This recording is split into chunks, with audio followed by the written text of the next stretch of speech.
All right, so how do you find passive real estate investment opportunities? Well, in this video, I'm going to share some of those ways you can do it yourself or even get a little bit of help finding these faster. So I have to tell you, from my own personal experience, trying to find passive real estate investment deals kind of sucks.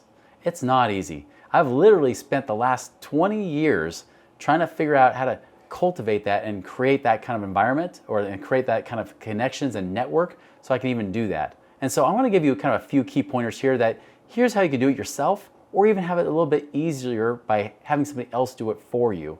Again, there's lots of different ways. There's no right way or wrong way. It just depends on what you prefer to do. But let's just kind of dive in and talk about what are some of these best ways to find these passive real estate investment deals.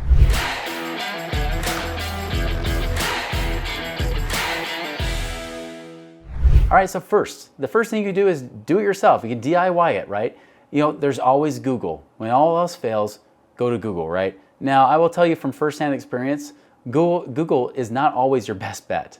You know, sometimes you end up finding some companies that put a lot of money into marketing and advertising, but they suck, right? And even if you try to do it online, even if it's not just Google, because maybe you end up just going to the MLS, maybe you go to Zillow and you start to try to find your own real estate deals. Usually when that happens, you end up just starting to look in your own local area. Now, I'll tell you from my own personal experience, I live in the western half of the United States. Almost anything out here when it comes to real estate is very, very difficult to find. There's very hard to find good deals. In fact, most of the professional real estate investors in this area, what they'll do is they'll find deals because they have good connections. But like I said, you could try to do it on your own, but it's not easy. It's not always cracked up to be. And so this is where, yes, you can search the MLS, but you know, what if your area isn't good for rentals?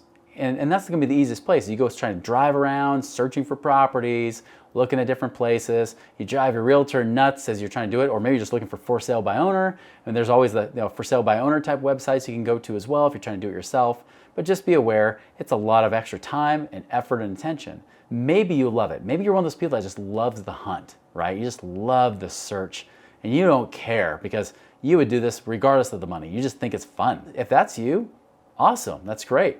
And that could be a good option for you to just do it yourself.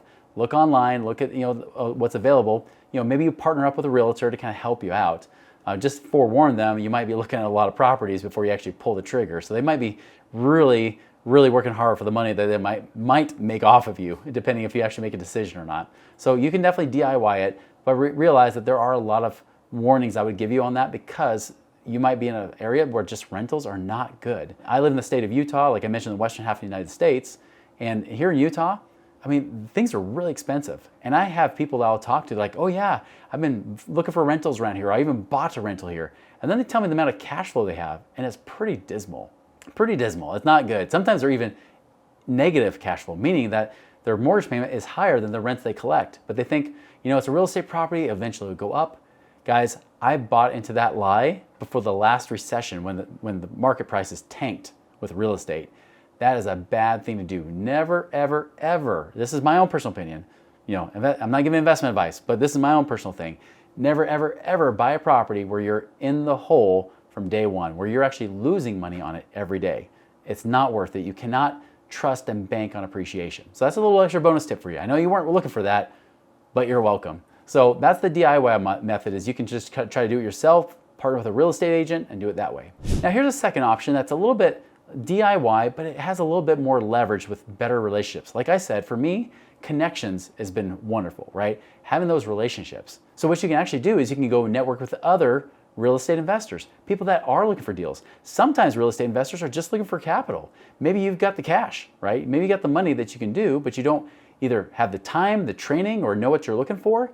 These guys might have better training and knowledge of what to look for, but they don't have all the cash because they have more opportunity than they have cash. You could be somebody either one, lends them money, it can make passive income off that by getting a fixed certain rate of return, or two, you become a partner with them and then you can split all and share all the profits and whatnot. So network with those guys. They can even teach you. A lot of times there's things called REIA groups, R-E-I-A, Real Estate Investment Association, right? There's a lot of real estate groups around the country in all kinds of locations that you can go to and attend and meet these people. Now, I will give you a warning. Sometimes you get a lot of newbies that may be like yourself, maybe not. You know, if you're a newbie or not, depends. But if you're a newbie, sometimes you'll meet other newbies too. Two newbies together don't make it right.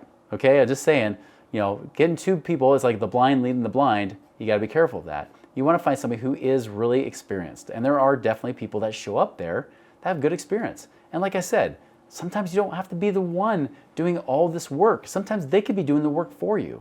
I've had more success once I started to invest that way. Because personally, I like passive income.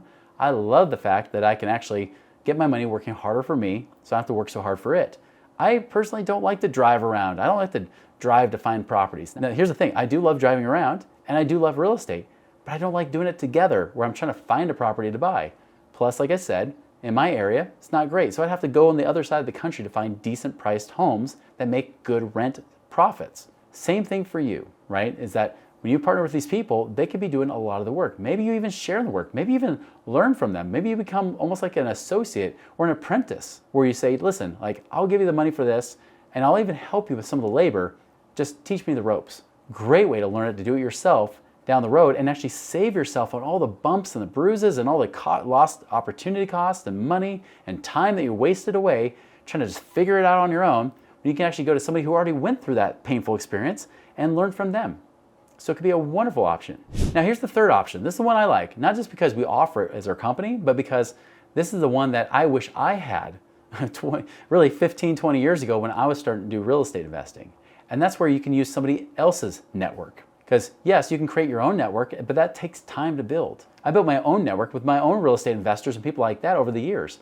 And I'll tell you, when I look for real estate investors to invest my money with, because again, I don't want to be the one doing all the real estate investing, meaning I don't want to be the one doing all the work, trying to find the deals. I want to be the one that finances the deals. I like to be the one that lends my money out to them. I like to be the one that finances it, say, here's the cash, here's the capital, you go do all the work. That's what I like to do, because I actually like to have a life outside of real estate, believe it or not. So I can actually record these videos. That's the only way I can do it, right? Is have passive investments versus having something take up all my time and attention. So I have other people I do. Here's a key thing I look for. I like people to have at least 12 to 15 years of experience doing that specific kind of real estate. Not just real estate in general, but that specific real estate. Because not all real estate is created equal. Not all real estate has the same rules. So for example, a single family home doesn't have the same exact rules and knowledge and training that you need as if you bought an apartment building. Those are two very different types of real estate. If you buy raw land, that's very different than people that are apartment builders. Even apartment builders that go and do self-storage, those are different types of businesses. I remember there's one guy I was talking to, was a friend of mine. He started to do boutique senior assisted living homes, which is another kind of real estate deal, right? So he was starting to have some real success in that space. Now he would take current properties, he would renovate them and convert them to be assisted living homes. Awesome. And he had it down to a certain system. He was starting to get it. Now he hadn't done it for 12 or 15 years, but he had been doing it for about 5 or 6 years after that point. So he was doing a great job. But then he had the wonderful idea, and I say wonderful in a sarcastic way. He said, you know what? I should do this on a better scale. Rather than trying to convert and trying to find a very specific type of house to renovate and then turn into assisted living, what if instead I go and I take something that's a new construction? So maybe I just build this from the ground up. And I remember when he had that idea, and there's a few of us that said, hold on, buddy, there's gonna be different things you're gonna learn that this is not gonna be easy. He's like, yeah, I gotta raise capital for this. And I said, not my money. You're not raising my money. You're not using my money to experiment on new construction. I don't care if you've done it with the existing homes. New construction is a different animal. Well, my prediction came true. He did these new construction deals. He raised some money from different investors and lost those investors' money. He didn't realize that he'd have to figure out all the zoning issues he'd have to deal with the cities and stuff. He didn't have to realize that he was dealing with contractors now on a different scale, right? Because now they're building from the ground up. There's all these issues that delayed the project where he wasn't making any money, but he's having to pay back these investors with interest. And eventually, down the road, sometimes he wasn't able to fill those senior living because guess what? You have things like pandemics and things like that come out, and that ruins his business model.